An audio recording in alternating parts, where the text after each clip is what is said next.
ನೀವು ನೋಡ್ತಾ ಇದ್ದೀರಾ ಸಿಬಿಟಿ ಕನ್ನಡ ಟಿವಿ.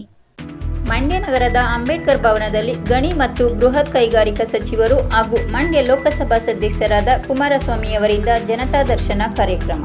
ಕುಮಾರಸ್ವಾಮಿ ಗಣಿ ಬೃಹತ್ ಮತ್ತು ಕೈಗಾರಿಕಾ ಸಚಿವರು ಮಂಡ್ಯ ಲೋಕಸಭಾ ಸಂಸದರು ಇವತ್ತು ಮಂಡ್ಯ ಜನಸಂಧಾನ ಕಾರ್ಯಕ್ರಮಕ್ಕೆ ಆಗಮಿಸಿದ್ದು, ಅಲ್ಲಿ ನಮ್ಮ ರೇಷ್ಮೆ ಬೆಳೆಗಾರರ ಸಮಸ್ಯೆ ಬಗ್ಗೆ ನಾವು ಇವತ್ತು ಒಂದು ಮನವಿ ಪತ್ರ ಕೊಡಲು ಬಂದು, ಇವತ್ತು ಈ ಮನವಿನಲ್ಲಿ ಏನು ರೇಷ್ಮೆಗೂಡು ಸಂಪೂರ್ಣ ಕುಸಿತ ಕಂಡಿದ್ದು 2021, 22, 22, 23ರಲ್ಲಿ 700ರಿಂದ 800, 900ರಿಂದ 1000 ಇದ್ದಂಥ ರೇಷ್ಮೆ ಗೂಡು ಇವತ್ತು 300ರಿಂದ 350 ರೂಪಾಯಿಗೆ ಕುಸಿತಿದೆ.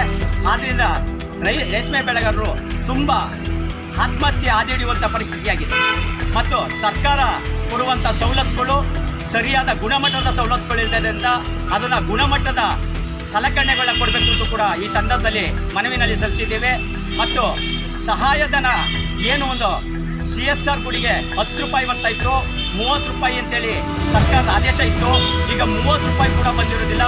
ನಮಗೆ ಕನಿಷ್ಠ ಸಹಾಯಧನ CB ಗುಡಿಗೆ 50 ರೂಪಾಯಿ ಇತ್ತು, CSR ಗುಡಿಗೆ 100 ರೂಪಾಯಿ ಇತ್ತು ಸಹಾಯಧನ ಕೂಡ ಕೊಡಬೇಕು.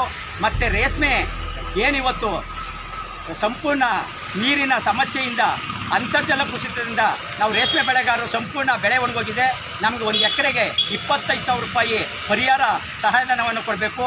ಮತ್ತು ಚಾಕಿ ಸಾಕಾಣಿಕೆಗಾರರು, ಖಾಸಗಿ ಚಾಕಿಗಾರರು ತಮ್ಮ ಮನ ಬಂದಂತೆ ಅವರ ಇಷ್ಟ ಬಂದಾಗೆ 7,000ದಿಂದ 8,000ವರೆಗೆ ಕೂಡ ಚಾಕಿ ವಿತರಣೆ ಮಾಡ್ತಾ ಇದ್ದಾರೆ. ರೈತರಿಂದ ವಸೂಲಿ ಮಾಡುವಂತಾಗಿದೆ. ಚಾಕಿಗೆ ಒಂದು ಕಡಿವಾಣ ಹಾಕಬೇಕು. ಕನಿಷ್ಠ ಒಂದು 3,000 ರೂಪಾಯಿಗೆ ನಮಗೆ ಚಾಕಿ ಸಿಗುವಂಥ ವ್ಯವಸ್ಥೆ ಮಾಡಿಕೊಡ್ಬೇಕು ಅಂತೇಳಿ ಈ ಸಂದರ್ಭದಲ್ಲಿ ಹೇಳ್ತಾ, ನಾನು ಈ ಸಚಿವರು ಸಂಸದರಿಗೆ ಒಂದು ಮನವಿ ಸಲ್ಲಿಸಲು ಬಂದಿದ್ದೆ. ನಾನು ಮಂಡ್ಯ ಜಿಲ್ಲಾ ರೇಷ್ಮೆ ಬೆಳೆಗಾರರ ಒಕ್ಕೂಟದ ಗುಡಿದೊಡ್ಡಿ ಶಿವಲಿಂಗಯ್ಯ ಅಂತೇಳಿ. ನೀರಿನಿಂದ ಭಾರಿ ಒಣಗೋಗಿ ಎಲ್ಲ ಬೆಳೆಗೂ ನಷ್ಟ ಆಗಿದೆ. ಈ ನಷ್ಟದಲ್ಲೂ ಸುಧಾ ರೈತರು ಏನು ಕಷ್ಟಪಟ್ಟು ಬೆಳೆ ಬೆಳೀತಾ ಇದ್ದಾರೆ, ಇಂಥ ನಷ್ಟದಲ್ಲೂ ಸುಧಾ ಬೆಳೆ ದರ ಸಿಗ್ತಾ ಇಲ್ಲ ರೈತರಿಗೆ ಅಂತ ಹೇಳ್ತಾ ಇದ್ದೀವಿ. ಬೆಳೆ ಚೆನ್ನಾಗಿದ್ದಾಗ, ನೀರು ಚೆನ್ನಾಗಿದ್ದಾಗೆಲ್ಲ ಆವಾಗೆಲ್ಲ ಬೆಳೆ ಸಾಕಷ್ಟು ಜನ ಬೆಳೆ ಬೆಳೀತಾ ಇದ್ರು. ಆವಾಗಲೇ 600, 700, 800 ಇರೋಂಥ ಬೆಳೆ ಇವಾಗ 300, 400 ಬಂದು ಬೆಳೆದಿದೆ. ಆದ್ದರಿಂದ ಇದರಲ್ಲಿ ಯಾರು ಕೈ ಮಾಡೋದು ನಮಗೆ ಗೊತ್ತಾಗ್ತಾ ಇಲ್ಲ. ಸರ್ಕಾರದ ಎಚ್ಚೆತ್ಕೊಂಡು ಇಲ್ಲ ಆಮದು ತಗೋತಾ ಇರೋ ಆಮದು ರಾಶಿ ನಿಲ್ಲಿಸಿ ನಮಗೆ ರೈತರಿಗೆ ಅನುಕೂಲ ಮಾಡಿಕೊಡ್ಬೇಕು ಅಂತ ಕೇಳ್ಕೊತೀನಿ. ಮತ್ತು ರೇಷ್ಮೆ ಬೆಳೆಗಾರರು ಎಲ್ಲ ಬೆಳೆಗಾರರಿಗೂ ಪರಿಹಾರ ಕೊಟ್ಟಿಲ್ಲ ಮಂಡ್ಯ ತಾಲೂಕಿಗೆ. ಈ ಸಾರಿ ಒಣಗಿರತಕ್ಕಂಥದ್ದು ಬೆಳೆ ಎಲ್ಲಿ ಅಂದರೆ ಮಂಡ್ಯ ತಾಲೂಕಿನಲ್ಲಿ ಜಾಸ್ತಿ ಬೆಳೆ ಒಣಗಿರೋದು. ಬೇರೆ ಕಡೆ ಎಲ್ಲಿ ಹೋದ್ರು ಹೊಸದಾಗಿ ಕಾಣಿಸ್ತದೆ. ಆದರೂ ಮಂಡ್ಯ ಜಿಲ್ಲೆಗೆ ಪರಿಹಾರ ಕೊಟ್ಟಿಲ್ಲ.